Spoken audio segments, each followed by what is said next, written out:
হচ্ছে ওই যে স্টেডিয়াম থেকে একটা রাস্তা নামছে না তক্কার মাঠের দিকে, তক্কার মাঠ থেকে ওই তিনগুলি পাঁচতলা বলে, তক্কার মাঠ থেকে সোজা পশ্চিম এই রাস্তাটা একদম কালো পানিতে অন্তত মানে হাঁটুর অর্ধেক পর্যন্ত গোড়ালি পর্যন্ত।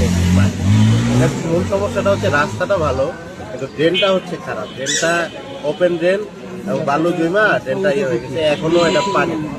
তো এইটা কি করা যায়?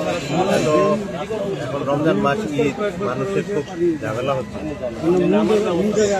তক্কার মাঠ থেকে নীলকুনি পাঁচতলা বলে, রাস্তাটা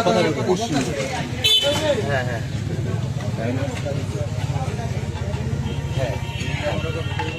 এটা এটা প্রথম ড্রেনের কাজটা এটা হবে ঠিক আছে, কিন্তু এখন হচ্ছে আপাতত ড্রেনটা ক্লিন করানো যায় কিনা। হ্যাঁ হ্যাঁ একটু একটু একটু দেখেন তো আজকে কালকের মধ্যে আপনি একটু, আমি জহিরুল বা একজনকে পাঠাবো, একটু একসাথে আপনারা একটু দেখে যান। হ্যাঁ হ্যাঁ তাহলে একজন দেখে আপাতত পরিষ্কার করে দেখ, এরপরে ড্রেনের কাজ ধরুন।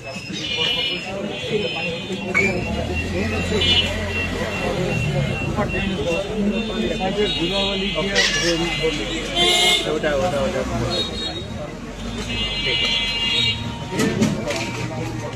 দেখি।